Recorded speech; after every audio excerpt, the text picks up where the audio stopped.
Hello everybody and welcome back to the United Stand. It is countdown to kick-off here in the United Stand studio as finally Manchester United are back in action. And not only are they back in action, they're back in action against Aston Villa, who are currently level on points with Manchester United in the Premier League. It is a Champions League clash, a massive game at Old Trafford. Can Manchester United bounce back? We have a jam-packed show for you today. We have an Aston Villa fan join us later on in the show, Amy Rose Finlay. Excited to have her on the show.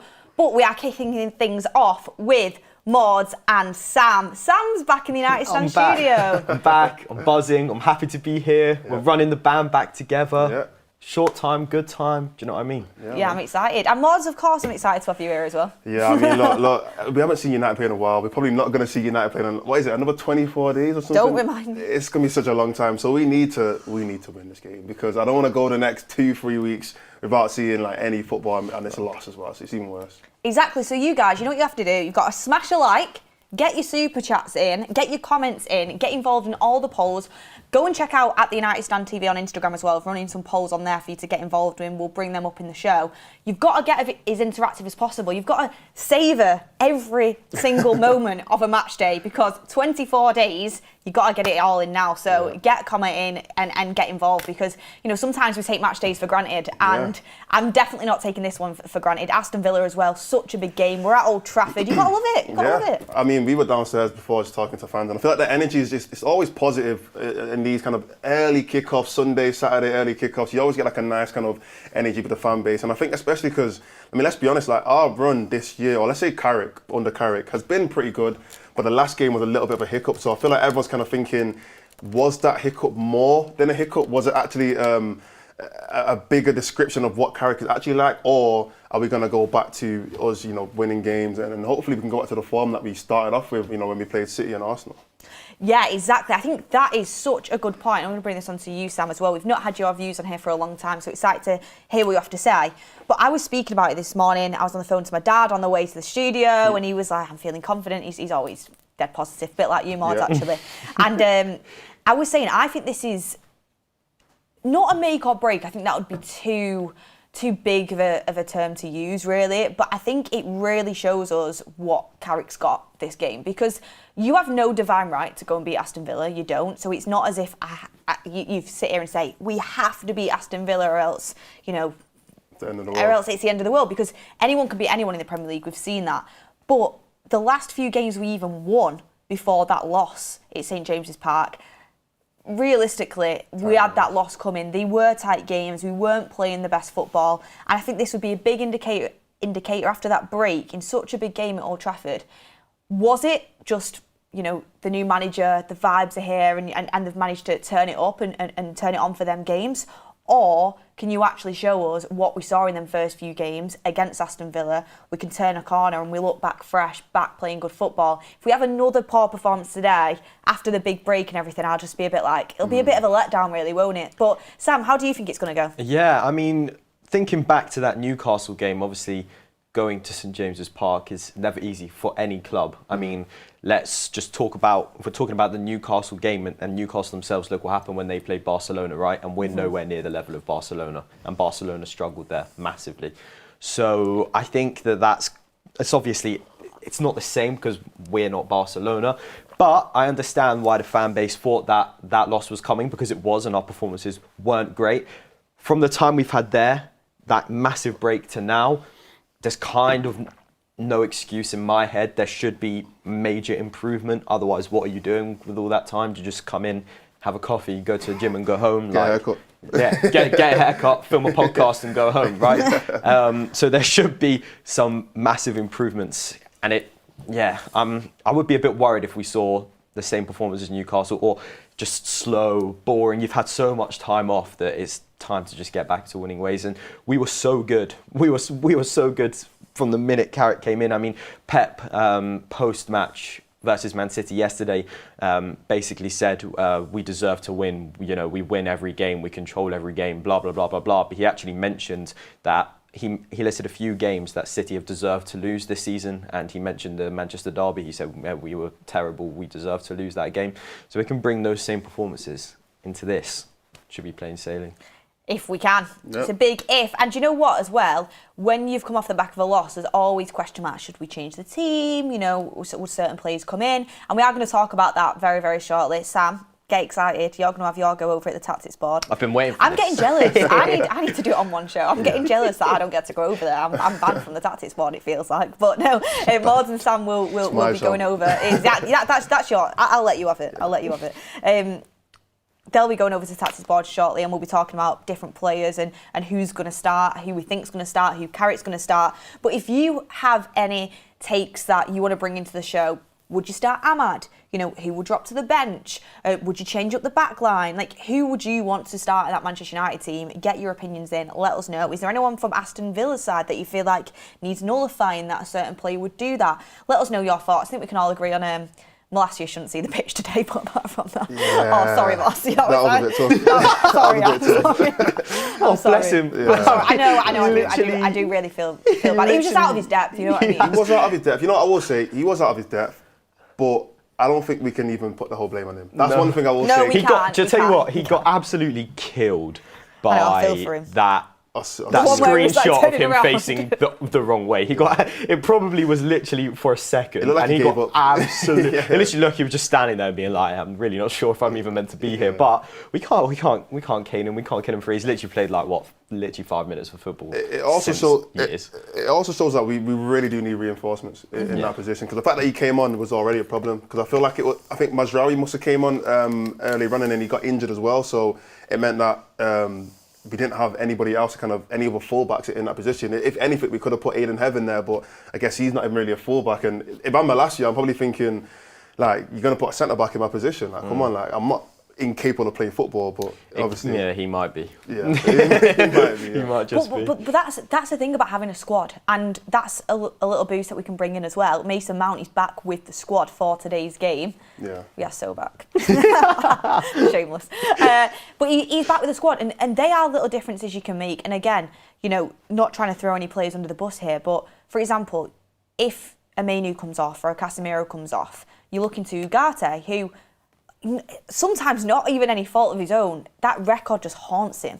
Of whenever he comes on, Manchester United going on to lose, like, it just does haunt him. Even in the game against Newcastle, I thought he did all right when he came on, but still we went on and lost that game, and it's that record, and you're forced into making that change. Whereas if Mason Mount's on the bench, you can go for him, energy, legs, you know, gonna get himself about the pitch and has a bit more quality than Manuel Ugarte. And it's just them little differences that you can make that can really make a difference when you're looking towards the back end of a game. Look, we're playing one game a week, if that, at the moment, and still squad depth-wise, we're a little bit thin on the ground. Imagine if we actually do have, well, hopefully, when we do have Champions League football next season, the squad, we need quality players coming in so we have that depth. I actually think, just thinking about it there when you mentioned, you know, how little games we're playing, we've actually got Bournemouth away on Friday, and I think that will be more of a test, like, to the eye, whether we're capable for Champions League football again next season. Because of how close it is. Because of how Sunday to Friday, it's not the same turnaround. It would be Saturday to Tuesday or Wednesday. But the same factors, like, can these players show us that they can play 90 minutes on Sunday and they can play 90 minutes on Friday night? I think it's actually might be a bigger test than this. Technically, we have failed the test already because the Newcastle game wasn't too far away from the Crystal Palace game, and we did lose that. So, yeah, squad depth is super important. And especially when you look at the players that are actually leaving. I mean, we're already pretty thin in that department, but now you're going to lose Casemiro, you might lose Maguire, you might lose Ugarte, you might lose a couple other players. We don't know who's going to get sold. Maybe Xerxes might leave as well. So we're going to be losing a lot of players, and we're already pretty thin anyway. So we're going to have to, like, our transfer for summer, I think we need at least 7 to 8 players. Even like squad depth wise, not just like starting players, but like just for squad depth, we need like at least 7 players. Yeah, I mean, we can get into that. Into that. But right now, I want to talk a little bit about some stats that might go in Manchester United's favour when we're looking at today's game. Before we do that, we've got a super chat in from Daniel Thompson. Hope you're all well, Beth, Mordz, Sam and the United stand. Today we play the villains, so like the great mums on Mother's Day time for Manchester United to be heroes. Like Pitbull and Neo, let's give it everything. Claim the throne, earn the day, never quit. Let's go to work. I'd say it's every week. Get Daniel Thompson in the dressing room. Big up, he's actually the best super chat, I'll be honest. Yeah, get Daniel Thompson in the dressing room. Thank you so much for your contribution, Daniel. Tune into all the shows. We really do appreciate it. And do you know what I've just seen? I've glanced. My score prediction isn't in the table. I've been that busy this morning. I've not had time to do it. Matthew, if you're watching, my score prediction is 2-1. You can update it. I'm giving it you early, guys. I'm giving it you early. My score prediction is 2-1, so that can go in the table there. But some stats that go in our favour. Games played at Old Trafford between Manchester United and Aston Villa, 30. Now, people say Old Trafford isn't a fortress anymore. It is a fortress when it comes to playing Aston Villa. Out of 30 games played, can you guess how many wins Aston Villa have? 2 or 1. 6. 2, you were right. You saw that stat before. Nah, That's why I write the stats. 2 wins out of 30 games played, and Manchester United have... How many wins do you think Man United have? Wait, no, you can't answer. I don't know. You wrote the I don't know the stats. answer. I actually don't know the answer. Go on. Remember, there could be some draws, but how many wins do you reckon United have? Played 30... 18? 23. You know the stat, don't you? It's 23. Is it? Yeah. On everything I love, I did not know that. I swear down, I just guessed. I'm actually not lying. I actually just guessed. You could not guess 2 wins. I'm not even lying, I just guessed. I'm not lying. I just guessed. Aston Villa have 2 wins, United have 23 wins and draws 5. So a percentage, 6.7% win rate for Aston Villa at Old Trafford. 6.7% out of 30 games. So Oh, no. Cassie's going to be doing the celebration again. But it just, that massively bends in Man United's favour. Or you could look at a glass half empty and be like, well, surely they're due a win. But, you know, I just think that looks like Aston Villa. Just some teams do have the bogey grounds. We've got St James's Park. We can't get a win there to save our lives. Yeah. This could be their bogey ground. I was actually talking to a Villa fan on the way here on Instagram, home and away, every single game, massive Villa fan. He was actually saying that he doesn't think we'll win. He doesn't think Villa will win today. He just said going to Old Trafford is never easy, and I was like, yeah, you wouldn't have been saying that. You wouldn't have been saying that under Amorim, would you? Yeah. To be fair, they did obviously win the game earlier this season. I don't know what year it was. Maybe someone could put it in the chat, but I seen somewhere where it said that they haven't won or they haven't done a double against United since like 1950 something, like 1955 or something like that. So it's been a very long time since they've done a double against United. So really, the stats and the records and whatever you want to call it, they don't really go in Villa's favour for this game. Absolutely not. And then if you look at the last 5 games for Aston Villa, you have their 1-0 win against Lille in the Europa League on Thursday. Then you had the 4-1 loss to Chelsea in the Prem, the 2-0 loss to Wolves in the Prem, the 1-1 draw versus Leeds, and then the 3-1 loss to Newcastle in the FA Cup. So 1 win out of their last 5 games for Aston Villa. Whereas if you look at Manchester United, they've got the 2-1 loss against Newcastle, but then it was a 2-1 win versus Palace, 1-0 win versus Everton, the 1-1 draw against West Ham, and the 2-0 win against Spurs. So if you look at our form, we've got 1 loss in the last 5 games where, I mean, their form really has been tumultuous. I know they're picking it back up. Europa League, they got that 1-0 win over the line, but it takes it out of you. It takes it out of you going playing away in Europe and then going playing away in the Premier League at the following weekend. That's no excuses for United today in terms of the fitness levels and being on it straight from the jump. There should never be an excuse for United this season when it comes to fitness. We're one of the only teams that are in a Champions League race, that aren't playing in any European competitions. You know, every other team. Yeah, literally every other team is still in Europe, you know, so we're the only team that's not... This is it, and this is the thing, there's no excuses for us not to do well. There's no excuses. It's not about not doing well, it's about fitness for me. There's no excuse to not be fit. There's no excuse for fatigue. There's no excuse for me to look at our team and think, why do we look more tired? And because at the end of the day, look, we're playing against good teams. Like, I know Villa haven't had the greatest record, like you mentioned, but they're still a good team. You know, Chelsea are a good team, Liverpool, City, Arsenal, these are all good teams, but for them, they're all playing multiple games every week. They're all playing, some of them are anyway, still playing FA Cup. City and Arsenal both got a Carabao Cup final. So we're the only team that are just literally playing one competition. There is no excuse at all for any sort of fatigue, in my opinion. Yeah, I'm with you on that one. I'm absolutely with you on that one. And if you want to look at the injuries and see where the squads are at ahead of this game, the injury news is as followed. So out for Manchester United is Matthijs de Ligt. I mean... You actually have to feel bad for him. You actually have to feel bad for him, because obviously when a player gets injured, it's never their fault, right? You don't choose to be injured, but the amount of time that this injury has kept him out for, you just got to hope he's all right. I don't even know what it is, though. Apparently there's quite a big worry around it. That's what I saw. I mean, there must be if he's been out for this long. Yeah. let's just hope he can get back fit and firing as soon as possible. For a defender that will use their back a lot in the way that they're defending, it's not a good one to have. So De Ligt is still out, Martinez is still out, although it has been reported that he will be back in the squad for the Bournemouth game on Friday, so that will be a massive boost for us. Patrick Dorgu is still out, but that is all the injuries as Mason Mount returns back to the squad. And then for Aston Villa, Boubacar Kamara is still out with a knee injury, and for me, one of their most important players, so that's a benefit to Manchester United. As much as you don't want to wish injury on a player, that is a benefit. Same with Youri Tielemans, quality midfielder, he is still out. Jadon Sancho is ineligible for this game as he is on loan. Still on the books. And Matty Cash as well, there'll be a late fitness test for him on his calf. So, yeah, John McGinn, though, has returned midweek against Lille, and John McGinn being back for them is huge. I think John McGinn's a quality player, I think he's underrated.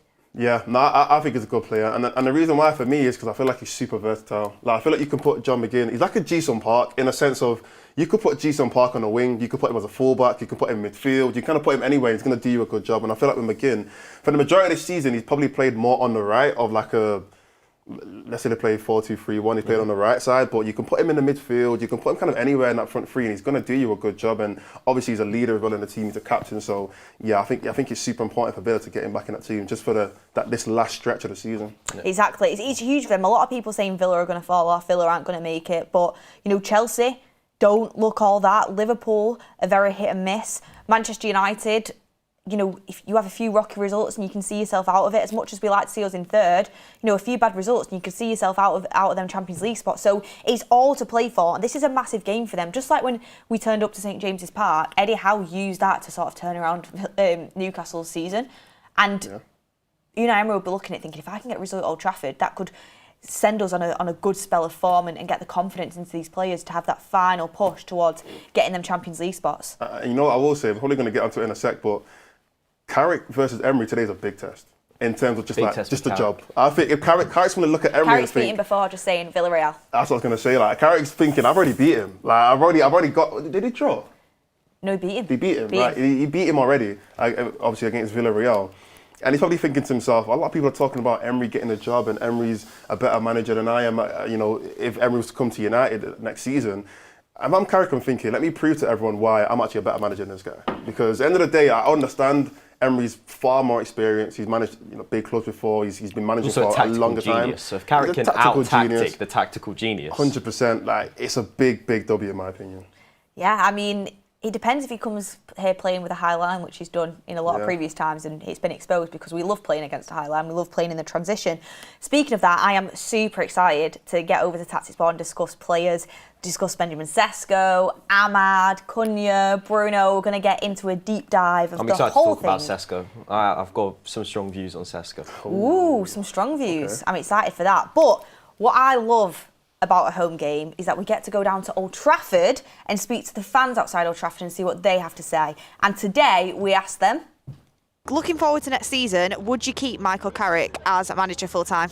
I'm not too sure yet. I'd like to see where we end at the end of the season. If you can get Champions League, and then I'm not sure, with a couple of signings maybe Carrick could be the right option.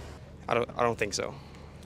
I was going to say yes before the game from 2 weeks ago against Newcastle, but I think now.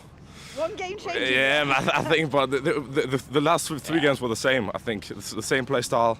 I don't think there's anything happening when we play low blocks. I don't think anything good is happening there. So. Part of me wants to say yes, just because he gets it. He knows what it's like to play for United, and he knows just what the players are feeling on a match day. But I'm just so scared of another Ole situation. I'm just so scared. So I don't know. I'm still torn. I don't know. I have mixed feelings about Carrick. I don't think so. I mean, I would say only if he signs a few players, then yes. Obviously, we need to focus on our midfield right now. But otherwise, I don't know. It's a difficult one because obviously Carrick's obviously so big with United and he's been a player. But yeah, I think he's the right man. Yeah, if he can get Champions League, I don't see why not. I think so. Yeah, he's. You look at some of his results we've had lately. Plays a good system. I think it seems to be working well. And if you had the choice between Carrick or Emery, only them two, to be Manchester United's manager next season, who would you pick and why? That's tough because I don't like neither of them to be. Who would you go for then? Carrick. If I had to, Carrick, yeah. Carrick. I like the way he started. I feel like we're creating more chances and we're playing better football definitely than we were under Emery, but it needs to continue and like show that it wasn't just a new manager bounce. But I like the way we started, and if we can continue it to the end of the season, then I'd back Carrick. My favourite is Hansi Flick, but I'll go also for Luis Enrique. It's also a great choice. So. I'm taking Carrick. I'm taking Carrick any day. Why? I don't think Emery is the right man. I was going to say Luis Enrique, but be my first choice if it wasn't Carrick. For me too, Luis Enrique, every day. Oh, that is a good question, because Emery was like one of the managers that I looked at before Carrick had even jumped in as the interim. I think I would go Carrick because of how Emery went at Arsenal. You know, managing that big club like that, I think I'd go Carrick still. Carrick, 100%. Carrick knows more. Obviously, Carrick's had more experience. He's won many games, and obviously Champions League, Premier League, everything. So, Carrick. Well, I suppose he's had more wins than he has lately. After losing 2-0 to Wolves, Aston Villa, then probably, yeah. I think he's done well, and obviously he was the interim in the past, and he's played for the club, he knows the club. I mean, Sam, I've got to ask you the same question. Yes. Carrick or Emery? Look, I think it's too early. It's too early to judge Michael Carrick. No, I'm not sitting on the fence. I'm not sitting on the fence. Right now, if you had to ask me Carrick or Emery, I'm going to have to say Emery because I can't judge Carrick off what I've seen so far. I haven't seen enough of Manchester United this time round under Michael Carrick with the squad that's available to him yet. Yeah. If you were to ask me at the end of the season, Emery or Carrick, my answer will probably be Carrick, depending on the run of form. Yeah, that's a fair enough answer. Beth? I feel bad for jumping in too early. That was a good answer. That was a very good answer. And I agree with what you said. It's too early. It's too early. Yeah, 100%. Saying the same thing. I mean, look, guys, we're at the tactics board. As you guys know, we want to predict Michael Carrick's team for today. We've actually got quite a few right so far for Carrick because he does usually pick the same team, but today might be a little bit different with a few players coming back in from injury. So let's get started. Sam, this is your first time at the board, so all we do is pretty much just drag the players. Yes, sweet. Maybe not my last year, but maybe, you know, we drag players to where we want to put them. So let's start off. I mean, goalkeeper. Sam, talk to me. Ooh, no, I'm joking. It's got to be Sene Lammens. I mean, since he... Let me move. Yeah, drag him in. There you go. Yeah, it's got to be Sene Lammens. Since he's come into Manchester United, I've just felt safe. Safe compared to Andre Onana. I'm like, when I'm there, when I'm at Old Trafford and I'm seeing Lammens catch the ball, I tear up. I'm like, surely we don't have a goalkeeper that could catch the ball. Surely not. But yeah, it's just safe pair of hands. Also, I like listening to him talk. I think he speaks really well. So yeah, Sene Lammens all day. And that's not to dig at Bayindir, but look, he hasn't had a good time here. He hasn't played enough. He's probably... do you know what, actually? He could be Tottenham's first choice goalkeeper if they go down. I think anyone could be. Yeah. If they go down, Bayindir's a shout. Yeah, that's such a good point, but I don't think he'd want to be a championship keeper. In my opinion, I don't think he'd want to go down to the championship. Yeah, true, and Tottenham are a small club as well. Yeah, a bit of a small club. But anyway, let's talk about the two centre-backs. That front, let's say front three, the back three of a goalkeeper, two centre-backs, I feel like it's a really important combination. You really want a lot of chemistry there. Yeah. And I think so far for Carrick, the best back three would have been Lammens, Maguire and Martinez. Yep. With Martinez being out of the team, what is it for you? So it's interesting because I like Luke Shaw playing at centre-back, but I also like Luke Shaw playing at left-back. I just like Luke Shaw. I don't really care where he plays as long as he's fit. As long as he's fit and playing, I don't actually mind. If we had a better left-back than Malacia, I don't want to see Dalot play there. I don't. But if we had a better left-back option, I would actually put Maguire and Shaw at centre-back. Is it? But over Euro? But we don't have that option, so I'm going to go Maguire and Euro. What do you think before I move? No, I mean, you can put those two players in, Maguire and Lenny Euro. I'm surprised at the Luke Shaw centre-back shot. I've not heard that before. I mean, I know we obviously played left-sided centre-back, when we had a back three, and I'm sure he has probably played as centre-back and a back four a couple of times in his career, but I've actually never heard a lot of people don't even want to see him left-back. Never mind centre-back. I'm a Luke Shaw fan. A Luke Shaw fan. I mean, Beth, another Luke Shaw fan. Yeah, I think that's a really good point that I haven't even thought of, to be honest with you. I mean, I remember when he played in a back four, was it with Varane? against Man City, and he had Erling Haaland in his back pocket. He did really well. The thing is with Luke Shaw, I've wanted him to see him play at left back, and as much as I do think he is a quality footballer, I think we can see he's not exactly got the acceleration and the physicality to bomb up and down that side like you'd want your fullback to do. I like my fullback to be explosive. I want them to be on the overlap all the time. I want them up and down like there's no tomorrow. I think with Luke Shaw, with him trying to stay fit and with him, you know, with all the injuries he's gone through in his career, I do think that turn of pace has left him a little bit, and that energy and that explosiveness has left him. So maybe a centre-back would be a good position for him. I think it's a good point. I wouldn't do it in this game. I'd stick with Maguire and Yoro, but I think it's a good point. Yeah, I actually never thought about it. Now that you actually say it, that could be a pretty big shot, because I think you're right in terms next of... season, if we have a better left-back, we're going to be standing here and I'm going to be saying, told you Luke Shaw would be centre-back. I don't think they would ever put him centre-back. I don't think any manager would ever go into a season with Luke Shaw as a centre-back, in my opinion, just because you'd want to go and get someone who actually plays that position. Yeah, Emery probably would have done it. But look, let's move on. Let's go to the fullbacks. Yep. Let's start off at right back. Who have you got for your starting right back today? Mazraoui for me. Okay. Yes. I'm just saying, I've got some poll results coming in from Instagram, and 72% of our Instagram followers voted to start Mazraoui and 28% voted to start Dalot. So, wow. Bit of insight. I didn't even know that before I said that. But yeah, I think I would do Mazraoui. I don't mind Diogo Dalot, but my problem with Diogo Dalot is that he's so hit and miss. You can either have a 9 out of 10 performance or a 2 out of 10 performance. Whereas with Mazraoui, I think we're always around the 6, 7. Okay, we're always around maybe like the 6 or 7 mark for him. So I would rather have 6 or 7 every week than risk having a 2. Yeah, do you know what I mean? So yeah, I think move Mazraoui. Yeah, moving in. There you go, Mazraoui at right back. I mean, Beth, what's your opinion on that? Are you in agreement with Mazraoui? Yeah, I'd go with Mazraoui for today's game. The Dalot and Mazraoui debate for me, like, I'm going to be so honest. Next season, I think we need a more consistent starting right back that is just of that elite calibre. I think both fullbacks are in an area that we need to address in the summer. Mm-hmm. I like Mazraoui a lot. I think he's an excellent squad player. He can play left back, he can play right back. You know, he could probably play midfield. He played number 10 under Erik ten Hag. But he can play centre back if you need him to. Like, he's a brilliant squad player to have. His mentality is fantastic. And, you know, I interviewed him before the Europa League final, and he spoke like such a captain, such a leader, and he's an important player, absolutely is. And Dalot, I think, with his mentality and knowing the club, it could be a good squad player as well. But I think as a starting right back, like that elite calibre, I'm looking towards like the Reece Jameses, and Reece James is like top quality. But I think both fullbacks we're probably going to be needing to look in the summer transfer window moving forward into next season. But for now, based on consistency and form, I would go with Mazraoui.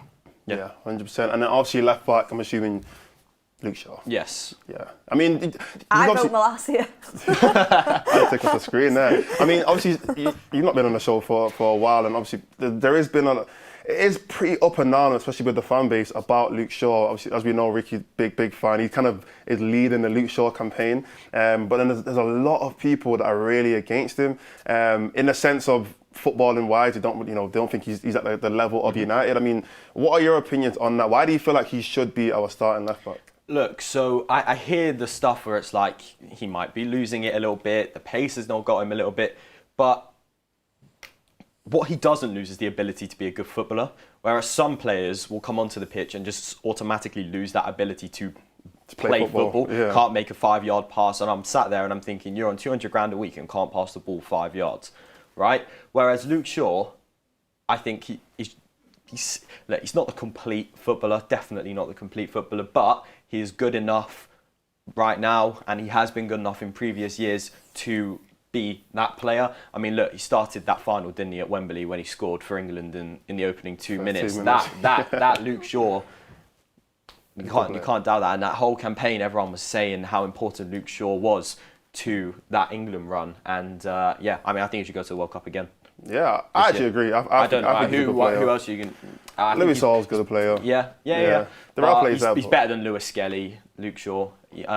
He's I don't know about Lewis Hall.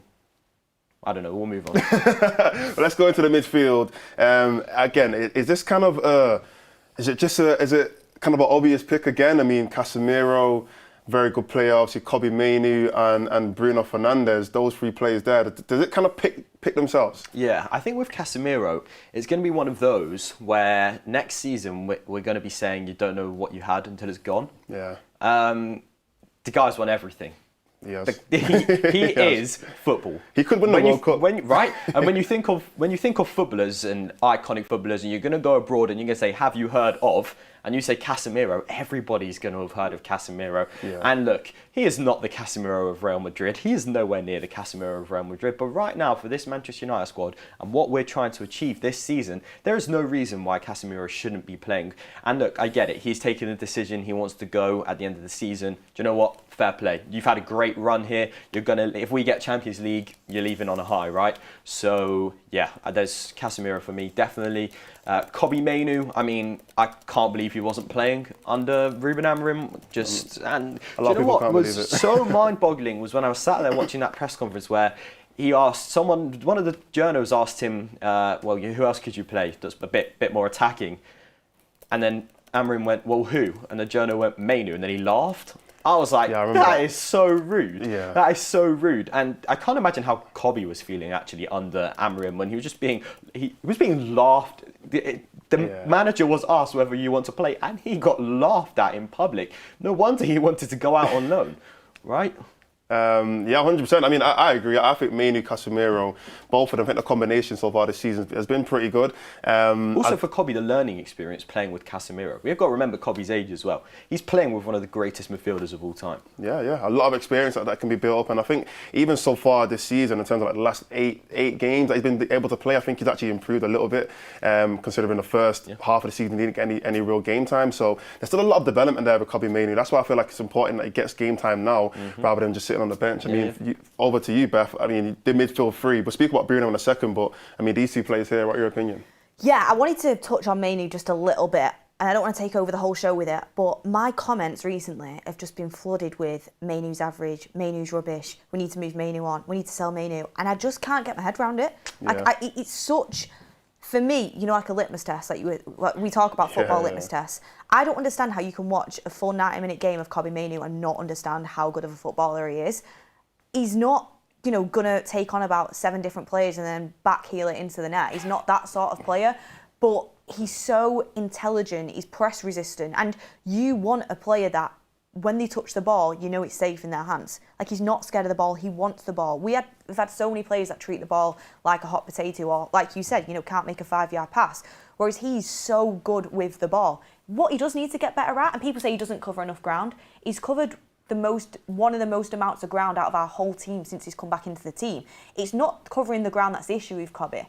It's been having that experience to know where to be and what ground to cover, and he'll gain that experience next to Casemiro.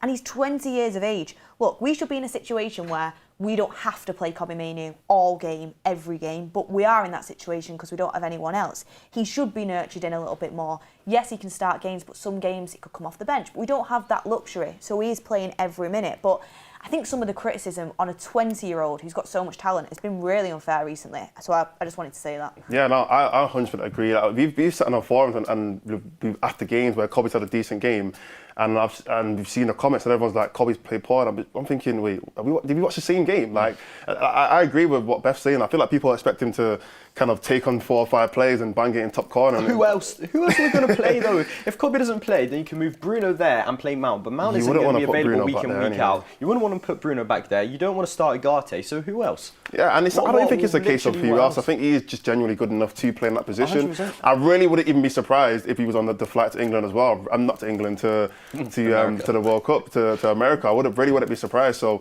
yeah, I think Kobbie Mainoo and Casemiro are 2 very good players to play in that position. Yeah. Bruno Fernandes.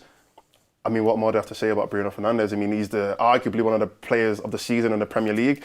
If we were a bit higher up in the table, maybe second or closer to Arsenal, I think he would have won he would win the PFA Player of the Year, because obviously you know, they're going to give it to whoever wins the league or play who wins the league, then he probably won't be in a conversation. But for what he's done so far this season, he could potentially break a record of the most assists in the league if he continues the rate. I think he's been phenomenal for us. Yeah. Ricky will be getting a talking to later. Jurgen Klopp's even saying he should win Player of the Year. Ricky will be getting a talking to. Stay tuned for the fans forum. 100%. Also, Sam, we've got loads of comments asking if you're Ricky's grandson. Potentially. We just share some of the same views, you know what I mean? Luke, yeah, I don't echo his. You've definitely been answering his WhatsApps, haven't you? You've been letting him get Yeah, I mean, I've had the essays, but we've all had the essays, but yeah, I mean, I don't echo his Bruno Fernandes views, but I do echo his views on Luke Shaw, for sure. Yeah, the front three, now, this is where the conversation, it really gets interesting. Now, Sam, you said before you got some interesting comments on Cesco. I really want to just start off with that. So, Yeah. I mean, go on, what's your opinion on Cesco? So, I think talking about, if we just flash back to when Cesco first came in, the goal, right, was just to be better than Højlund. Like, just full stop. That was the goal, just be better than Højlund. Yeah. There was no, you know, massive expectation of Cesco will be the next Haaland. Well, there was that, but let's not be silly, right? It was, for me, it was just, you got to be better than Højlund, right? And he is much better than Højlund. I like it when he's starting for Manchester United. One of the criticisms that I have of this team when Cesco is playing is that we have a tall striker in the box, but we don't cross it in. And then when you got a front three of Cunha, Ahmad, and Mbeumo, then we cross it into the box with three players that are nowhere near as tall as Cesco. Yeah. So if we're going to start Cesco, we need to play to his strengths, which is crossing the ball into the box. His nickname is Air Cesco. Yeah. How can he be Air Cesco if the ball's on the floor, right? So I like him. I think he's a great player, and I think that he's definitely got a bright future here. So who would your front three be?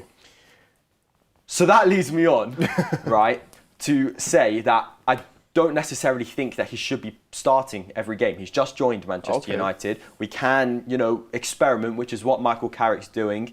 I think, look, we were great against, you know, City, for example, when he didn't start. And that wasn't because Cesco didn't start. That's just because we were on it that day. And you've seen with Newcastle how we can be not on it and look what happens, right?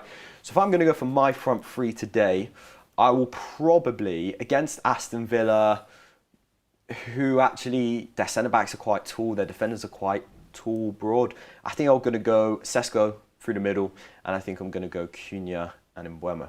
Cesco, Cunha and Mbeumo. Beth, who's your front three? My front three, everyone, is Bumo, Ahmad and Cunha. Bumo, Ahmad and Cunha. Yeah, Cesco's coming off the bench. And that is nothing against Cesco whatsoever. I'm really happy with his progress. I think everything Sam said there, you know, he's developing really well. I really like him. But people are sleeping on Ahmad. I'd put Ahmad on the right, by the way, and Bumo on the left, and Cunha up front. That's what I would do. Okay. I want wingers. And that is the way I would play. I would try and hit him on the break with a bit of pace. I don't even mind that. I don't even mind that. Bit. There's nothing wrong with Cesco coming off the bench. There's nothing wrong with it. There's nothing wrong with it. He's done really well doing that. And Ahmad's been on the bench for 2 games now. Ahmad, in my opinion, is a quality player, running at defences. I love to see it. I think people underestimate his overall game over the course of 90 minutes. It's nothing against Cesco. Like, if Cesco starts today, I don't think it's a bad decision at all. We've got 4 really good players competing for 3 spots. That's the way it is. But my personal opinion is I'd have Cesco coming off the bench today. I'm seeing people say bench and Mbeumo. Yeah, I keep seeing that. I keep seeing it. I don't hear that. Nah, I'm not hearing it. Well, we run polls on Instagram for this one as well, and the results are quite interesting, to be fair. So start Cesco off the bench, 22% said off the bench and 78% said starting. And then for benching, the percentages, 17% said bench Cunha, 35% said bench Mbeumo, and 48% said bench Ahmad. So the majority would like to see Mbeumo, Cunha and Cesco front 3, the summer signings. But yeah, I haven't rigged these polls, by the way. They all agree with my views, but yeah. I haven't touched them. I've got another question though. Mount is back in the team, and I know obviously Beth, you're a big Mount fan. Sam, you're a Mount fan. Yep. Do you feel like he can make his way? Obviously not today. It's his first game back. He's not going to start. But do you think he can make his way back into that front 3, or potentially even in a midfield position as well? I think it depends. You're not going to drop Bruno Fernandes for Mount. Yeah. No chance. For me, the only way we're going to see him starting this season anyway is if one of Kobe or Casemiro get injured. He'll probably drop Bruno back to play alongside the player that isn't injured and push Mount further forward. I don't think Mount should be be playing here. I don't think that. But yeah, look, I really like Mason Mount. I think he's great. And also, he went on such a good run of form for us until he got injured. But it just seems to be the case all the time. Go on a terrific run of form. Everyone's like, oh, new signing. Mount feels like a new signing. And then he just gets injured again.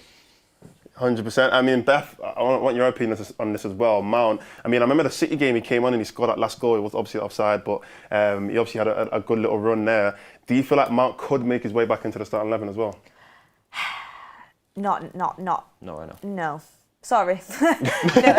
no, I don't. Look, I think he's a quality player, but where is he playing in this team, in this formation right now? He's not playing over Bruno, and that's the position that you would argue he would play. He could play next to Casemiro potentially, but I think he's too injury prone for that position and how taxing it is on you.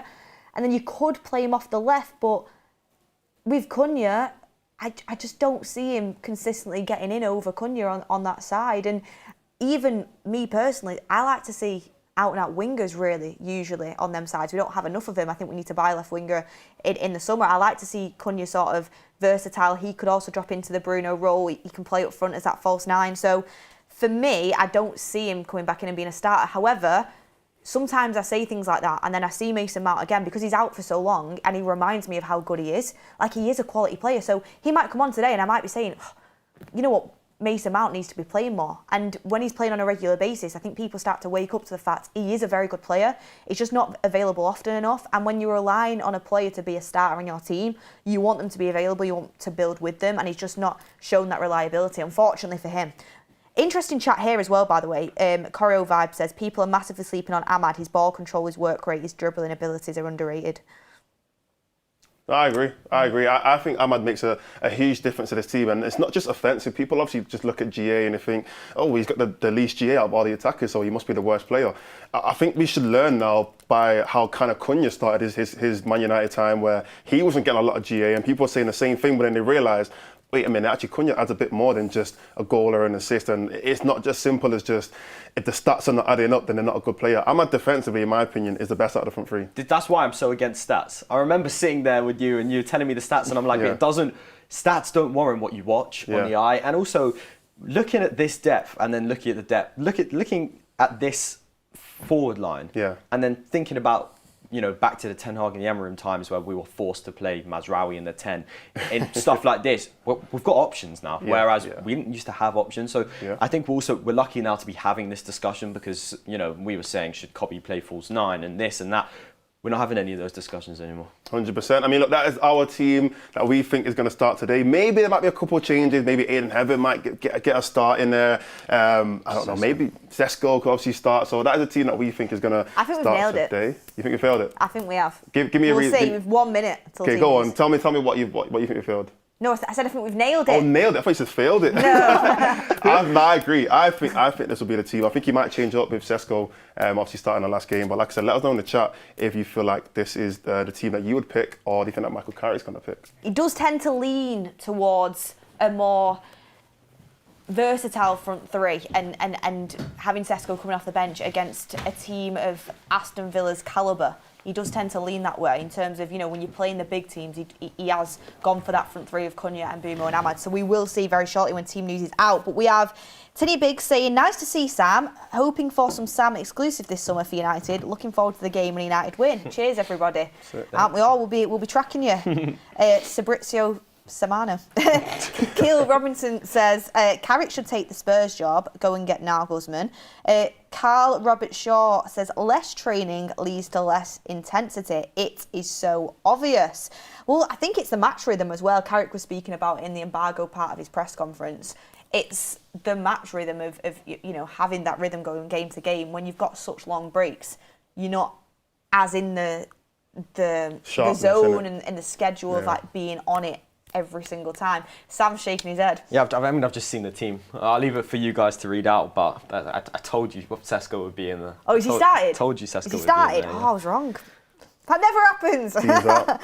Yeah, that has happened a few times. But let me have a look at the team news, just getting it up here now for you guys. Did we smash it? Okay, here we go. Apart from Cesco. It is Lamens in goal, Dallo, Yoro, Maguire, Shaw, Casemiro, Mainu, Ahmad, Fernandez, Cunha and Cesco. He's dropped Bumo. Mad, you know. Crazy. That's crazy. Okay, I hold my hands up for not getting it right, but we wouldn't have got it right anyway because we would have put Bumo in the team. But And we got Dallo. oh, yeah, he's gone with Dallo over Masraoui as well. But Bumo shocked. And do you know what? All this weekend, I've been like, why are people saying drop Bumo? Why? Like, for me, he's one of our best attackers, if not our best attacker, in my opinion. Yeah, he's had a few poor games, like, let's be honest, but everybody does. I didn't think he'd straight away go and drop him. He's like, show up or get out. You know what? I'm not mad because I've always said that I think all of our attackers are good enough to start. Yeah. So it'll be wild for me to say, oh, why is he starting? Is it Ahmad and Cunha? Yeah. Yeah, I wouldn't say, oh, why is he starting Ahmad? Why is he starting Cunha or Cesco? Like, I think they're all good enough to start. I did think Bumo would probably be the only player that he would have a bit more grace towards. Undroppable. Just because, yeah, undroppable is a bit of a strong word. I don't think anyone's undroppable in the team, but a little bit more grace just because of his record. Go on. So the United app have Mbeumo in the 11,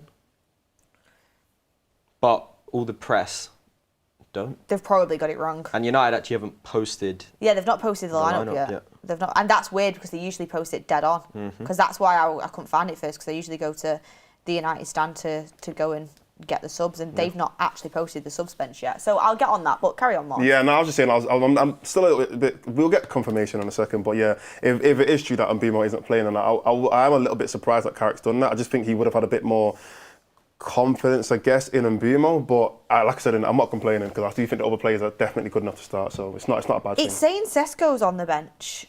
On the app. The app. So on the app it's saying Lamens, Yoro. No, and they're showing it on MUTV as well, as Bumo starting up front. I'm gonna ask the question. So on the Manchester United app, okay, they've posted it on Twitter now as well. We'll get it to you shortly. No, Bumo starts. Oh, okay. Bumo starts, everyone. You're getting sacked. I'm joking. Yeah, so the team news, probably maybe Manchester United are trying to catch someone leaking out the team, so they've leaked 2 different versions of it, potential. But we will reread the team news. There was a little bit of confusion there at the start. And Buemo definitely in. Matt's trying to find a new job. Sorry, Matt, I'm joking. We love you lots. But the starting 11 for Manchester United is Lamens in goal. You have Diogo Dallo at right back. You have your centre-back pairing of Harry Maguire and Lenny Yoro. You have your left-back as Luke Shaw. You have your midfield 3 of Casemiro, Kobbie Mainoo and Bruno Fernandes. And you have your front 3 of Ahmad, Cunha and Brian and Bumo. So he's not been dropped. And apart from Masraoui, we were right with the team. Almost. And do you want another bench as well? Yeah. So the bench is Bayndé, Heaven, Malacia, Masraoui, Mount, Tyler Fletcher, Ugarte, Cesco and Xerxes. So that is your Manchester United team news, Villa team news coming shortly. This is why, you wait for the confirmation, you don't go for the jumps, because I think Manchester United potentially were trying to catch out some leaks there, maybe putting 2 different versions out. But Brian and Bumo is in the team. And it's funny because there were so many comments before we got it confirmed saying, perfect from Carrick, and Bumo's been poor since that game, and Bumo shouldn't be starting. And we were saying, like, we'd be very shocked for him to get dropped because, okay, yes, if a player is consistently not up to standard, they should be dropped out of the team. Like we've said it before about Rashford in the past, where it just felt like he would never get dropped, even if he just put in stinker after stinker. But with Bumo, like, I don't think it's been a long enough time of him not showing up for him to get dropped. No player is perfect every single game. If you drop a player as soon as they have like one poor performance, that can knock the confidence and it can really disrupt the flow a little bit. So I think with Bumo, yes, he's not been the Bumo like that's on form, goals, assists every single game. The one that we've seen in other parts of the season, the last few games, he has dropped off a little bit. But I think today, this is a game that suits him. running in behind. I would have been really shocked for him not to play against Aston Villa. I think he suits the opposition. And it could be a game for him to get his confidence back up and get back on form. Look, we've seen what he's done in the Premier League for multiple seasons. I'm not worried about a couple of poor games. Yeah, and I know people saying he's been poor, and yes, I definitely don't think he's been as good as we've seen him before in other parts of the season, but I don't think he's been absolutely terrible. I mean, you look at the Everton game, the goal. I know Cesco obviously got the goal, but Bumo was a big part in that goal. If it wasn't for Mbumo's pace and him being able to get in behind for that pass that Cunha played over the top, if it wasn't for that, then Cesco would have never even had the pass. If somebody else was playing there in Mbumo's position, he would have never made it. So I think he even got an assist against West Ham as well. He got a goal against Tottenham. So yes, I can understand he hasn't been as good as we've seen him before, but I think that's just because his standard is just so high, what we think about him and what we expect of him, that when he's dropped a little bit lower, we want more. We want more from Mbumo because we know that he can do more. He's capable of more. He's capable of doing more. So I think there's no reason why Bumo can't have a great game today. And like I said, I'm not mad that anyone's starting or anyone's not starting. I think all three of those players can do a great job. And I mean, like you said before, you look at the City game, look at the Arsenal game, that front three of, I think, did Dorgu start a couple of those games as well? Or did he come on the bench? Yeah. I can't remember. I think Dorgu started as well. But I think with Mbumo playing like down the middle or drifting out onto the left or on the right, I think it's actually worked very well. And Cesco coming off the bench has always been a positive for us. I feel like every time he's come off the bench, he's scored. So I think it could turn out to be a great game for our front three. Yeah, it really, really could. I'm excited for it. I am excited to see them in action. And Cesco, we know the confidence he has coming off the bench. He can He'll be really there. He'll be ready. Positively affect the game. So I'm excited for that. And do you want to know the Villa team news? Yep. So you have Emi Martinez in goal. You have Bagade, Konza, Mings, Luca Dean, Onana, Barkley, Buendia, McGinn, Rodgers and Watkins. Wait, what? Say that to him again. Yeah, so you have Martinez in goal. You have Bagade, Konsa, Mings, Dean, Luca Dean, I call him Luca Dean, Onana, Barkley, Buendia, McGinn, Rodgers and Watkins. So no Ross Douglas Barkley. Luiz. Yeah, Ross Barkley. Barkley probably in there for experience. In the team. It's a big game. And their bench is, Douglas Luiz has dropped to the bench. The bench is Bizot. I always laugh when I say Bizot. Marco Bizot. Lindelof, Maatsen, Garcia, Torres, Bailey, Elliott, Luis and Abraham. Elliott on the bench. Tammy Abraham will be ready to come on. Yeah, as well. he definitely will be. He definitely will. Victor Lindelof there as well. Ricky will be wanting to see him live in action at the game. It's the only reason Ricky's going. Absolutely sure loves it. But yeah, I'm surprised about Douglas Luiz being on the bench. To be fair to you, and I think Ian Matson's a good player as well. But he does seem to prefer Luca Dean, doesn't he? But yeah, so that's the Villa team news. What do we make of that? I think we all know that the danger man is Morgan Rodgers. Yeah, no, I agree. And look, we will be hearing from an Aston Villa fan. People think I'm crazy for this, but I don't think Morgan Rodgers will start for United right now. I'll be honest. I don't. I know that might be. Oh, Morgan Rodgers is the craziest player in the world. I know he's had a good season. He's still very young. He's a great player. Taking nothing away from him. I don't think if he was in our team right now, he'd start. I'm being honest. I think that he is integral to the Aston Villa team, Morgan Rodgers. I also think that there is a part of Morgan Rodgers that will be continuing to try and impress week in, week out, because I think he's probably playing for a move in the summer to somewhere like Chelsea. Somewhere like Chelsea. I mean, I can just picture him at Stamford Bridge, something like that. He's a really good player. He's a really good player. I'm not sure, would he start for us? I mean, I think we would have to debate it. I don't think it's a simple. It would be obviously he wouldn't start with Bruno, so I think he'd either be him or Cunha, and I think that's the debate. I don't think it's like Morgan Rodgers is way better than Cunha. I think that's cut because you look at obviously it's last season, but Cunha had an amazing season last season. Nobody would have said that then, and I think look at this season, two completely different teams. Morgan Rodgers is a lot more free than Aston Villa. If you put Cunha in an Aston Villa team, I think you probably have the same amount of numbers. I think it wouldn't be that much of a difference. So I don't personally feel like it would be as obvious as people might think that he would start for United right now. So yeah. What I will say, looking at the Villa lineup, and I might be eating my words later and having humble pie, but I look at the Villa lineup and I don't look at it and think we're in for a tough day. Their lineup isn't that great. Missing Kamara and Tielemans is huge. I'm looking at Barkley playing. I mean, come on. You've got to pick out and don't get me wrong, weaknesses, and that's why it's so important when the team comes out to have that that time that the managers have with the players, where it's like that last meeting where it's like, look, Ross Barkley's in their midfield, just go for it. You're all going to be faster than Ross Barkley. He's a good player, Ross Barkley, by the way. Midfield. I'm not going to lie, right, Ross Barkley is a good player, so won't be surprised if he turns it on today. But I'm just looking at their team and it's not full strength. And the only player I really look at and I think, ooh, is Morgan Rogers. And we know Ollie Watkins, but I actually trust Harry Maguire to handle Ollie Watkins. I trust him to handle that. So it doesn't necessarily scare me, but I might be eating my words and I don't want to be too cocky or overconfident, which some of the comments are saying that I am. Look, a lot of people having strong opinions surrounding Michael Carrick's team selection. So get your comments in on that. We've got some super chats to bring in as well. 1 Inch Wanderer says, Cesco would beat Bumo in a race. Justice for Ben. Do you know what? It's horses for courses. Like, in this game, he's gone with Ahmad Cunha and Bumo. Let's just support the players that are playing. It's all right to have that opinion that Cesco should be starting. A lot of people do. But it's an interesting one. And, you know, no matter who he picks, someone's going to be displeased because everyone has different opinions on who the best You front never three please is. anyone, can you? No. You can never please anyone. He's got to go with just what he thinks is best. Marcus says, a lot of Villa fans unimpressed with their lineup. Well, we're about to speak to one in just a second. Sirabar, lack of width has hurt us lately, so Ahmad back in the starting lineup makes sense. Would have dropped Cunha or Cesco, though. Well, he has dropped Cesco. I think that was probably a super chat from when he thought Bumo was dropped, which isn't the case. I don't like using the word dropped because it's not as if Cesco has been dropped. It's just rotation to bring Ahmad back into the team. Caribbean Steve, welcome to the United Stand Members Club. Keel Robinson says, why do other clubs have faith in their academy?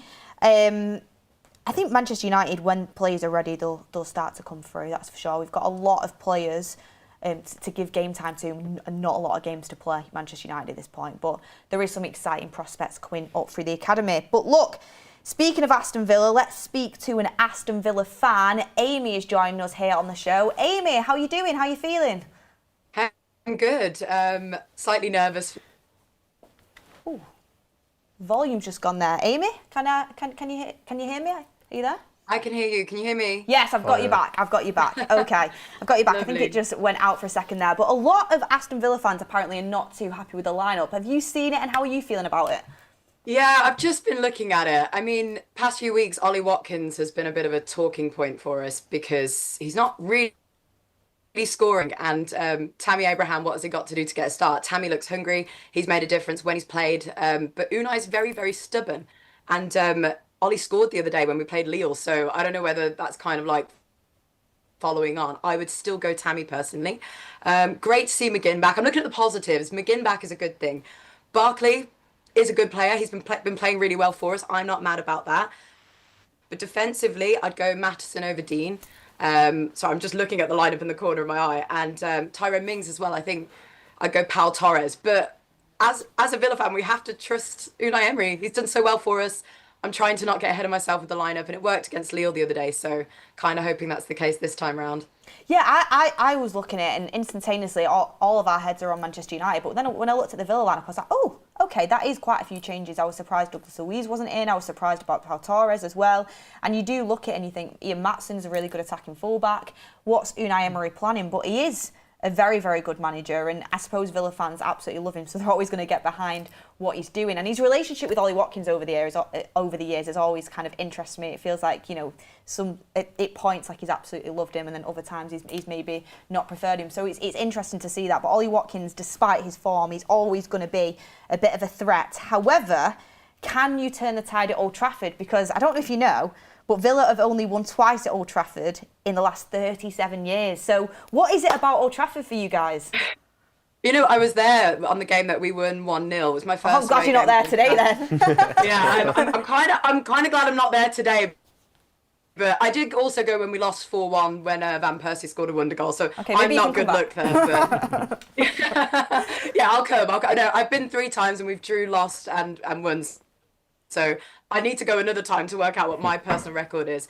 I'm not confident, but I'm more confident after the Lille game. Like, honestly, as of our recent form, I was dreading this game. You, with the Carrick ball, you're playing well. We're level on points. This is a really, really big game. And I keep saying to everybody, if we bottle top 4, top 5 this year, after having such a fantastic season, we don't deserve the Champions League. You know, everyone's saying you deserve it. Well, not yet. You know, we're not even in April yet. So this game is really, really important. I haven't obviously been actively watching Man U. I just don't know where you've came from. I know obviously the manager change has made a difference, but you were not a threat at all, and now all of a sudden we're level on points. I don't understand how we've got where we've got. Well, is the Europa League more a focus for you guys? Because Unai Emery has got that track record. It's a trophy. It'd be a brilliant achievement for you guys this season to go and win that. It does put you in the Champions League anyway.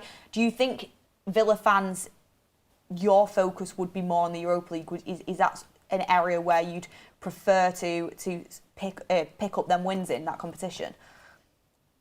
I mean, easy question, because in my lifetime we've won nothing. So we need some silverware, and we need it now. And we're favourites to win this one. So it would be a bit of a bottle job situation if we didn't. But I think top four is really important. Obviously the money as well. I don't know if there's a difference financially because we're qualifying for Champions League anyway if we do win Europa. But there's always the chance that if we put all our eggs in one basket, we could get neither. You know, there's still the likes of Roma in the competition. You know, you can't count anyone out. So yes, I think as a Villa fan, every Villa fan will tell you we need that trophy, we want to win. But the league is equally as important. And like I said, we've been so good. It would be devastating to not finish where we should finish.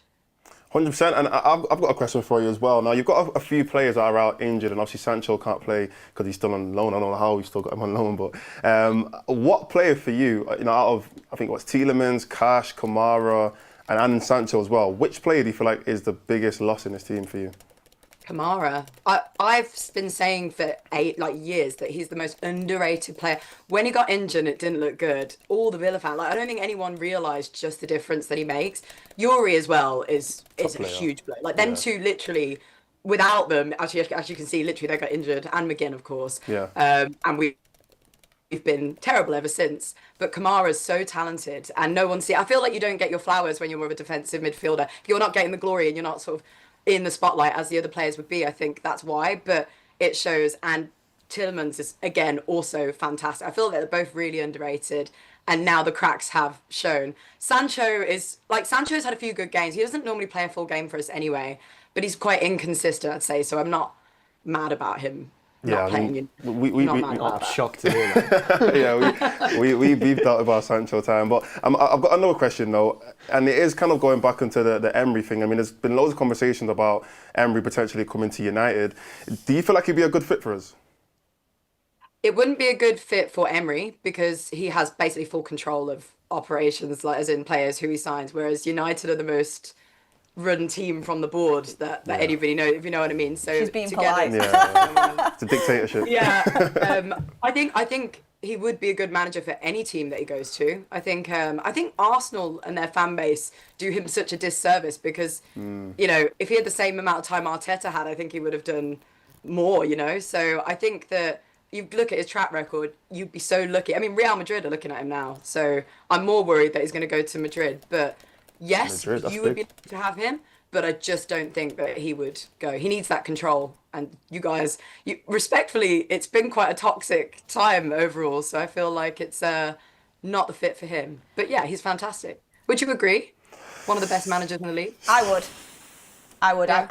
I think he actually doesn't get some of the flowers he deserves because of his stint at Arsenal, and people sort of paint him with that brush, we can't do it at a massive club, but I know Villa isn't on the level of Arsenal, but Villa is still a big club, and what he's done from bringing you from where you were. I mean, I remember you under Steven Gerrard. He was in and out of the relegation zone, I'm pretty sure. And what he's done from bringing you from there to here, and you know, that performance we saw against PSG last season in the Champions League, granted, you know, it didn't work out for you guys, but the difference of where you've got to, Unai Emery, what he's done with that team and certain players, and his eye for talent as well. I think he's a top manager, personally. I mean, if you look as well, it's the same team that Gerrard had. We haven't been able to spend money. We made one signing in the summer. It was Guesson, who he's playing well for Palace, but he was terrible for us. We can't spend money. He gets the best out of players, for sure. Yeah, he does. He's like I said, he's stubborn, he's passionate, but he's just the most talented. I mean, best manager I've seen in my lifetime.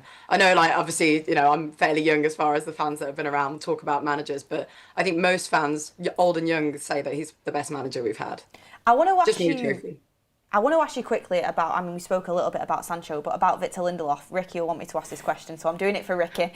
He's someone who's within the United stand. He absolutely loves Victor Lindelof. What are your thoughts on him? Because he has a theory that Victor Lindelof was playing and then Pau Torres came back from injury. So Pau Torres went back into the 11. He watches Villa a lot. And he was saying that that's when it started to go downhill for you guys. And he thinks Victor Lindelof basically got dropped when he shouldn't have done. It's an interesting take. You know, I agree he shouldn't have been dropped because as soon as he came in for Torres, every game he played, he didn't put a foot wrong. He was fantastic. I rate them both. They're fantastic. But yeah, I don't think he should have been dropped. I don't think it's made such an impact that, you know, our form, I think, is all down to the midfield being like wiped out by injury. That's my opinion. And Pau Torres is pretty solid at the back there. It's rare you'd see him make an individual error or something costly. Tyrone Mings, on the other hand, has been known to do that, which is why I'm a little bit scared looking at that lineup. But I wouldn't say that's our downfall, but I certainly think that Lindelof deserves way more game time. I think he's fantastic, and he's just confident. You know, he's just you wouldn't put him. You could put him under pressure, and he'd be fine. And Very experienced player. Yeah, just looking at that Aston Villa bench, obviously Tammy Abraham returns to Aston Villa. Is he probably the most threatening option off your bench? If you were losing, the game was going slow, you needed a goal, bring on Tammy Abraham. Obviously, Watkins versus Abraham is the debate. Is Tammy, should Tammy be in there for you? Yeah, I mean, the issue is that we love Watkins. He's actually our top goal scorer in our history. But he misses too many opportunities, and that, like, he scored the other day, but he missed a few one-on-ones, takes too many touches. So Tammy, on the other hand, he's kind of like a natural born goal scorer. He's in the right position, and he's been really hungry. And albeit, I think he's had an offside goal. There was one ruled out, VAR, that was pulled back at one point. But almost every time we've seen him play, and he's not actually played a massive amount of minutes, he's made a difference, and he looks hungry. So yeah, if I was choosing the lineup, it wouldn't be like this, and Tammy would be on there. But as Watkins has just scored, he might have a little bit of momentum. He did that. He went, obviously, he's not had a great season, but he randomly had a little patch where he scored like 2 goals a game for like 3 games, and everyone was like, whoa, he's fantastic, he's back. And then he went quiet again. So maybe he'll do that today, and I'd be very, very happy about that. I'm sure you guys wouldn't. But yeah, Tammy, if you see Tammy warming up, which he will inevitably, should fear that one, I reckon. I want to ask you a little bit about Morgan Rogers as well, because he's been linked to multiple different moves in the summer. Probably your best player, if not one of your best players. And he damaged us when we played during the reverse fixture in December, unfortunately. I mean, them goals haunt us. But is he someone who you think you can keep hold of in the summer? How good is he? You're watching him week in, week out, and you see everything about him.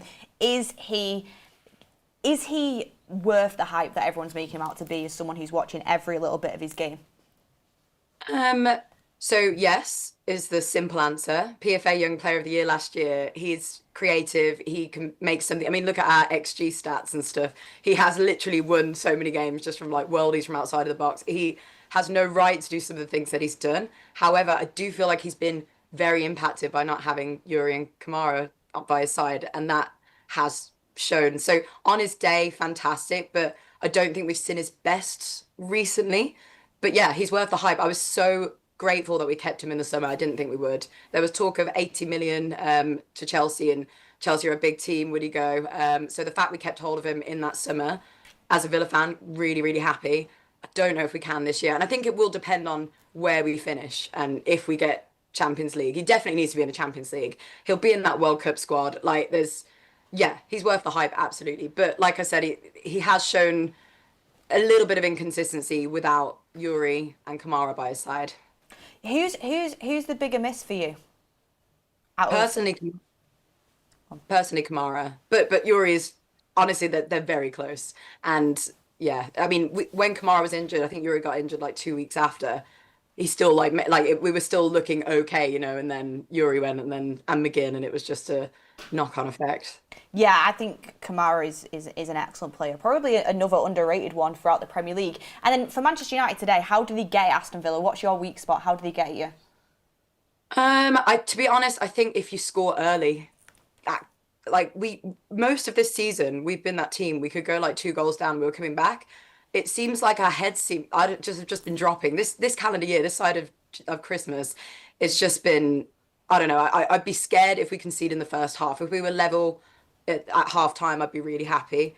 But yeah, just I suppose, like I said, Tyrone Mings, he's had the odd individual error, and we've really rotated that squad. So I don't know. Maybe that's a good thing. Maybe it's going to throw you guys off what you've been studying in the back room. But I think that you could expose us in that midfield, as we all know. I mean, Onana, he's a great player, but he's made of Weetabix, everyone keeps saying. So if he goes off, that could be game-changing. When we played Arsenal and we lost in December, we were playing really well up until Onana got injured, and then it was like, we were like, oh no, another one that's out.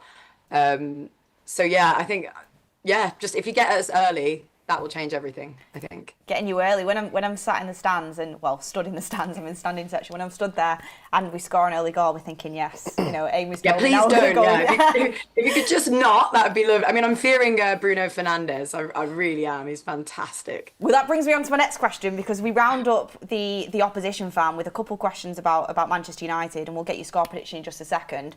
But if you could take one player from Manchester United's team and put them in your team, who would it be and why? Fernandes, just because of like his stats alone. I like I said, I haven't watched a lot of United this year. I mean, I watched us beat you at Villa Park earlier in the year, which was lovely. Sorry to mention that. But like his stats, how many assists has he got? Hasn't he got like a record of like assists or something that? Well, he's on to potentially equal or beat the record this season. 14 or 15. Yeah, he's doing crazy things in terms of his assist record, and that's coming from a player who spent half the season playing as basically a CDM under Emery. So now he's actually playing in his best position. Then you're going to see even more from him. And there's so many assists he's not got because of poor finishes, where I'm like, he should have got that assist as well. But yeah, he is ridiculous, and most fans do say Bruno Fernandes, to be fair. Yeah. So Morgan Rogers and Bruno Fernandes in the same team, that doesn't sound too bad, does it? And then score prediction for you for today's game as well. I've been banned from making score predictions because the last sort of 10 that I've done, I've got them wrong. I actually think I'm going to go for a draw today. I don't know why. Like I said before the Lille game, I was like, United are going to batter us, and I've seemed to have a bit more faith now. And McGinn being back, we haven't really spoken that much about John McGinn, but that is huge for us. Got a skipper back. He's fantastic. Again, when he got injured, it was like rolling your eyes back. He's passionate. He's got that old-fashioned Scottish player mentality. I think he'll cause you some problems today. So yeah, I am worried about McGinn. I still don't think our record at Old Trafford does worry me. So I'm going to go for a draw, and I'd be okay with that. Maybe 1-1. I was saying before the game, I think a draw would massively suit Villa. I think for United, it won't be the end of the world, but we really, with us only playing in this competition, we need to go out there and get the win. But I think a draw would massively suit you guys in your pursuit to stay within them top 4 spots. Then my last question is, do you think Aston Villa will finish, we'll stay within the top 5, do you think you'll finish within the top 5? Yeah, I think we do, because apparently Yuri Tillemans is going to come back soon as well. Kamara's out for the season, but McGinn back, Tillemans back. Like I said, Rodgers will immediately play better because of that. Yeah, I think so. What do you think? Oh no, you can say no. I got called out for sitting on the fence. Do you know? Yeah. Do you know? I won't sit on the fence. I was starting to think that you guys would drop out, because I think Liverpool will. I think it's going to be City, it's going to be Arsenal. I think United will make it just because we've only got Premier League to focus on. So I think despite that loss at St James's Park, I think our form, we've got good attacking players that can get us over the line. I think we will get in there. So them 3, absolutely. And then the last 2 spots, it's between Chelsea, Liverpool and Aston Villa. I think Liverpool will get in. I think they've got experience that will get them in there. So I think it will be Villa or Chelsea. And the way things are going right now, Villa will probably make it, because Chelsea you just don't know what you're going to get. So it was the referee's fault yesterday for standing in the team huddle. Inconsistent. Yeah, I'm gonna, because you've been so lovely and such a great guest, Amy, I want to say yes, Aston Villa will make it in the top 5. I'd rather them make it than Chelsea anyway. I was going to say no. You going to say no? Yeah. I just think, look, you've got difficult games at the end of it. I think you've got Liverpool and then City last 2 games of the season, and I think just based on experience, I think those two clubs are going to want to win anyway. So I think Liverpool will make it. I don't think Chelsea will make it. I think it'll be Liverpool. Yeah, but then so Phil, there's 5 spots. I didn't like Liverpool. Yeah. Okay, Liverpool and Chelsea, and then Villa will make it. Ooh, no. Chelsea I mean, to be honest, I would have said the same about Chelsea if it wasn't for the fact they beat us last week, and now I'm like, oh, are they better than us? But It's they're just so weird. inconsistent. Chelsea one day will look like they could go and win the Champions League, and then the next day they look like, awful. So you just can't really call it with them. And as well, I think they both can get knocked out of Europe. So I think because Villa are still in Europe and they're going to go further. I'm starting to agree with them. I'm sorry, maybe I'm changing people's mind in it, but I just feel like if I'm Emery anyway, I'm thinking, I've won this Europa League multiple times with different clubs. I can win it again with Villa and probably be the best ever Europa League manager of all time if I go and win it again. So, and I think Liverpool are going to get out with Galatasaray. Chelsea are going to be out with PSG. They're going to just focus on trying to get top 5, and I think that's going to be why they're going to end up winning. Also, as well, when you look at it, that Europa League trophy, it would be absolutely huge. You get into the Champions League, and it also massively depends on injuries. If you can get Kamara and Yuri Tillman's back fit, then you've got a very good chance. But look, Amy, you've been absolutely fantastic. For everybody watching who's listening to you, where can everyone go and find you? My main football hub is TikTok, and it's Amy AVFC. I have one Instagram because social media is crazy and you can't have too many accounts. So it's Amy Rose Finley on Instagram. Thank you so much. So everyone go and check Amy's stuff out if you want to go and see more of her content. And also, she might do a post-match reaction when Manchester United beat Villa at Old Trafford very soon. Sorry about that. I'm sorry I had to. But thank you so much for joining us. And thank you for having good luck for the Europa League this season. Good luck for that. Yeah. Good luck for later. See you. Thank you, Amy. Yeah, thanks guys. See you later. Thank you. Amy was lovely. It's great to see good female football fans coming through and showing their knowledge on the United stand, and shout out to Amy. Great stuff. So Caribbean Steve says, hey Beth, can you do a happy birthday to my daughter Rosie? She is 8 tomorrow. Rosie, 8 tomorrow, happy birthday. I hope that we get a Manchester United win for your birthday, and the number 8 might go and get a goal for you in Bruno Fernandes. So happy birthday to Rosie from everyone at the United stand. Mordz, Sam, getting closer to kick-off now. Any nerves creeping in, or are you still confident? Still confident. Yeah, no nerves. I shouldn't even say that, because what game was it now? What was the game before the Newcastle game? There was a game where I just thought, we're going to smash these guys. I think it was a Newcastle game actually. Me and Tull were just sat here thinking, it's going to be an easy game, and we ended up obviously losing. But I think today, we've had a bit of a break, I think the energy's high. I think we should be able to go and get a win. 100%. And if you guys want to ask me, Sam and Mordz a question for this last section of the show, do a little bit of a Q&A, get your questions in the YouTube chat and we will bring in the best ones. So keep getting your super chats in.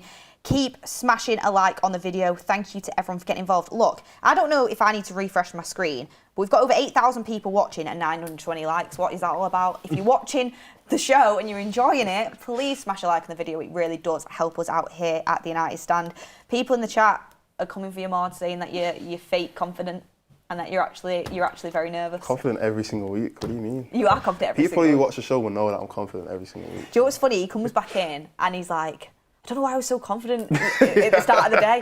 And then he'll come back in the next match day and be like, winning 3-0. We're going to win. I don't know what it is. United is just the feeling of winning is something I was just born with. I was born into United winning. I'm sorry, I'm from Manchester. I go to school every day and be confident that United was going to win every single game. You know what I mean? So that's just something that's in my blood. It's in my DNA. So yeah, that's why.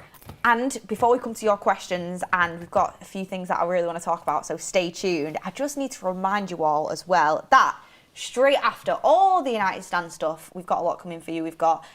We're in the countdown to kick off now. Goldbridge is going to be doing the watch along, and as well, you've got your final score after that, the fans forum. Ricky and Usman are going to be in the United stand studio, so we know it's going to be a good show because there's going to be clashes coming Bruno hat-trick left, right, and centre. We need it, Mordz. We need it. Honestly. So that is going to be fireworks. After that, you have also got on That's Football right after the match reaction a 4:30 kick-off.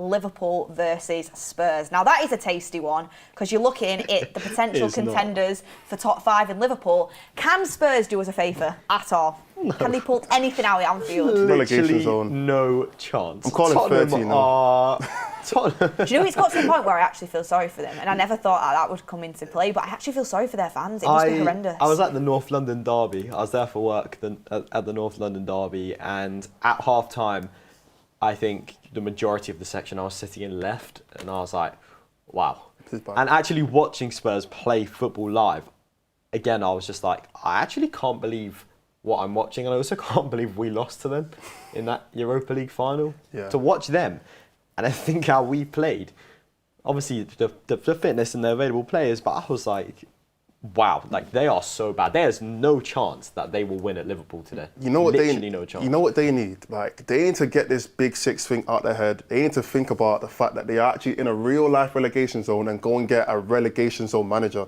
They need Big Sam. The decision to hire Igor Tudor was mind-boggling. Yeah, like, you don't get that kind of manager to get you a relegation. Why are we bring Harry Redknapp? They need Whenever Sean you think Dyche. anything has been bad previously at Manchester United, just have to look at look that at Spurs. and you Yes. think, wow, it could be so much worse. And people saying, feel sorry for them, like, what about the Europa League final? Look, the Europa League final was a dark, dark day, but we have to look ourselves in the mirror for that one. Because, I mean, the fact we even allowed them to get that win is ridiculous. But, no, you know, I don't... It's one of them where Spurs do haunt me now because...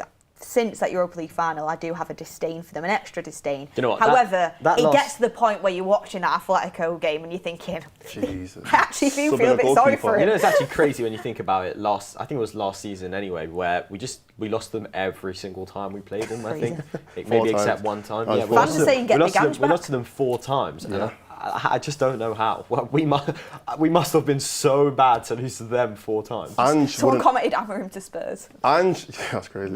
Ange wouldn't have got relegated, that's a fact. Ange would have not got them relegated. I think they might have finished 17th or 16th, they would have not got relegated. No way. Yeah, I think Ange has the He's same probably loving it, with isn't he? Poch, where it's like they're both in love with Tottenham. So I wonder if Ange or Poch would take them if they went down. Like if they Championship, went Poch down. is not managing a When championship. I team. watched I don't know, Ange, you know. I mean, we'll get back to United very, very quickly, but when I watched Ange on the overlap, I sort of got the feeling that I don't think he wants Tottenham to go down or anything No, like he that, doesn't. but I do think he'll have a sense of vindication, like, I tried to get the blame, but it wasn't really on me. Yeah. But look, everyone, we've got some Q&A questions coming in from you guys, some really, really good ones. So make sure you keep sending them in the comments now. We have, why does Cesco get dropped for not scoring for one game after scoring 3 in a row, but Bumo doesn't get dropped after having a run of poor games? I mean, I'll send that to you guys, but I've got an answer. It's not dropped. It's not being dropped. It's part of being in a squad of football. It's like you know, because Cesco isn't a confirmed starter. If he doesn't start one game, I don't think it's him being dropped. I think it's just him being rotated. And there's also more attributes than just scoring. Don't get me wrong, like Cesco's got good attributes, he's been doing really well, but it's what team suits the opposition we're playing. Ahmad, I feel like, was due to come in for a game, and this is what one of my friends messaged me, by the way, because he was looking at the comments of stuff, and he put, cannot believe how many people are saying Cesco should have started. I 100% understand why he's not starting this game. He's got the goals in him, but can kill us off the ball sometimes, so it's good to have that front three from the start when we're trying to keep the shape. That's an interesting one. Fair enough. Interesting comment from a friend of mine that messaged me, but it's an interesting one. Mordz, do you have any opinion on it? Yeah, I agree in the sense of it is probably more, like, I don't think Carrick looked at Cesco in the Newcastle game and said, you had a bad game, I don't think you can play the next one. I definitely don't think that's the case. I think it is more just tactical, and I think, like I mentioned before when the team came out, he just looks at Bumo and has confidence in Bumo to score a goal. He looks at Cunha, has confidence in Cunha to make a big impact, and obviously Ahmad, in my opinion anyway, I know people seem to disagree, but I think Ahmad is his impact on the game is just a lot bigger than just GA, and I think he has even just being an out-and-out winger, I think Ahmad is super talented in that sense, in the sense of him being very direct and being able to take on that back line. So I think all 3 of those players are far than, you know, way good enough to be able to start in a game like this. So yeah, and Cesco, if he comes on and scores another goal, like is that not what we want? Like, do you not want like our subs to come on and score goals, or do you want to just have subs that aren't scoring? That's what I mean. You know You want to bring players on off the bench. You don't want to be looking at your bench thinking, oh, don't fancy that. Exactly. And you want players coming on that can affect the game. Yeah, like, so I don't think it's a bad thing at all. It's a really important part of football. Another question that we have in is, do you think that Cunha is the perfect replacement for Bruno? It's tough to replace Bruno, in my opinion.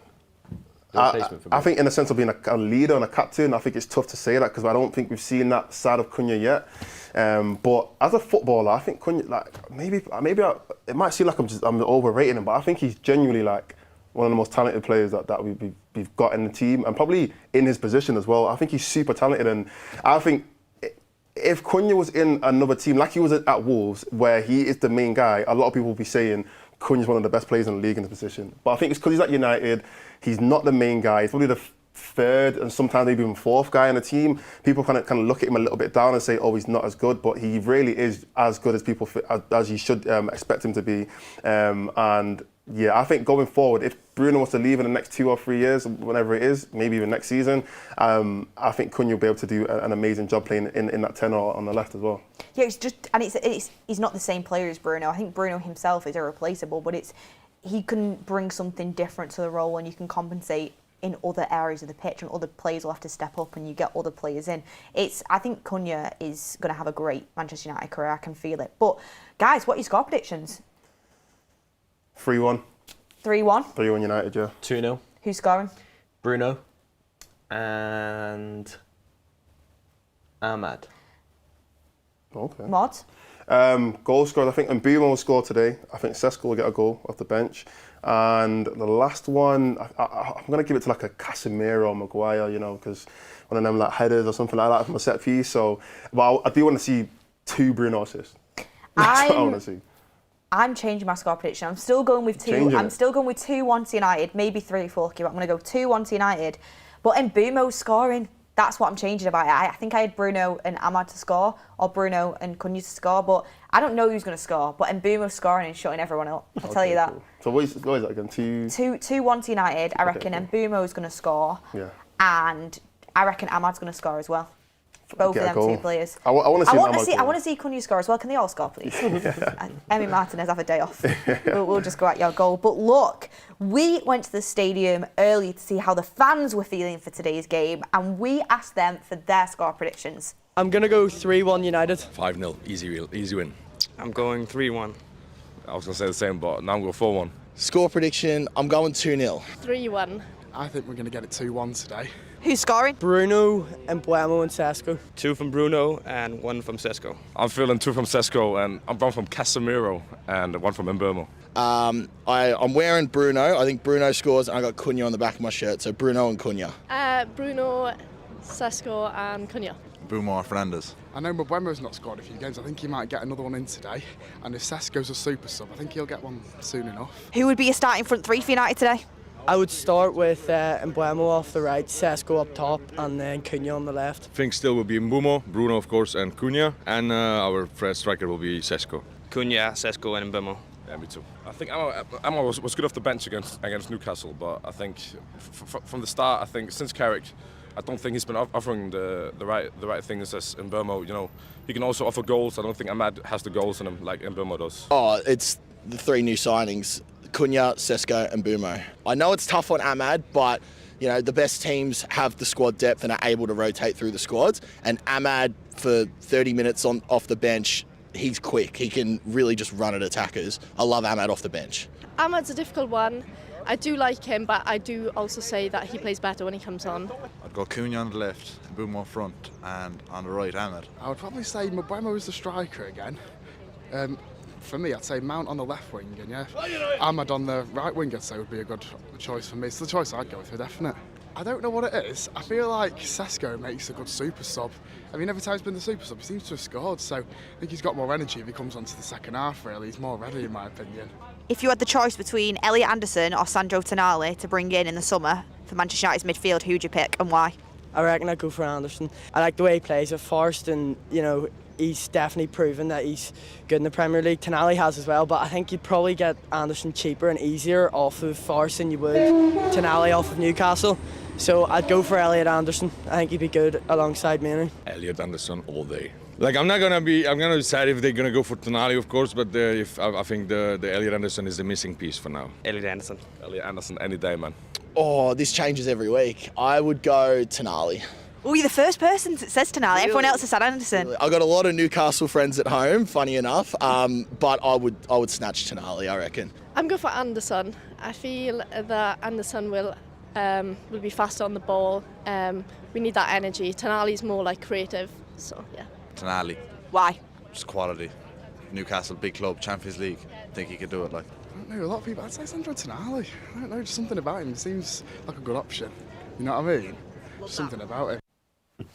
Tonali or Elliot Anderson. Some are saying in the comments we're dreaming, even asking about either of them. Look, if Manchester United get Champions League football, don't rule anything out. And apparently, according to exclusive sources going around X, United are going to have an amazing, fantastic, ridiculous summer. You've seen all that stuff coming out. But Sam, Tonali or Anderson? Anderson. Mordz?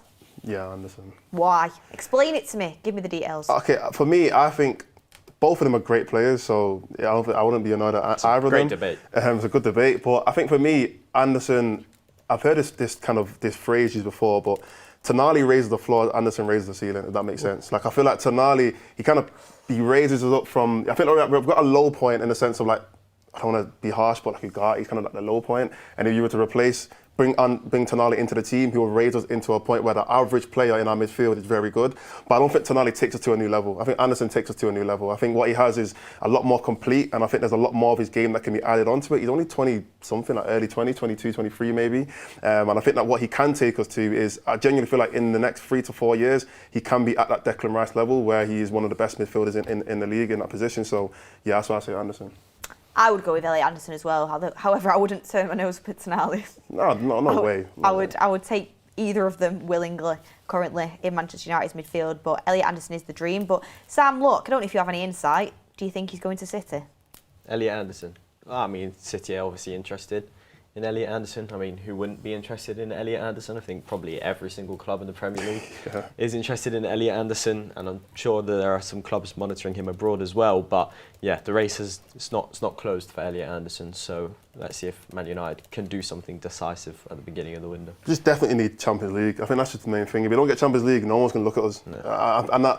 It hurts to say, this is why this game is so big. Yeah, it hurts to say, but the name United, it still carries weight. Don't get it twisted. Definitely carries weight, but not enough weight to overtake a Champions League team right now. That's the reality. Yeah. Maybe 10 years ago it held enough weight to say that, but now a lot of players are looking at Cities, looking at Arsenal's, looking at, let's say, Liverpool to get in the Champions League as well. Then we look at those teams thinking, I want to play on the biggest stage. I want to be one of the best players in the world and be able to show that and perform on Champions League nights. And if United can't give that to players, they're going to turn their heads.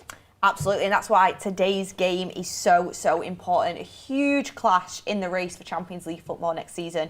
It is Manchester United versus Aston Villa at the Theatre of Dreams, and I cannot wait. Goldbridge is now live, so we are going to hand over to him.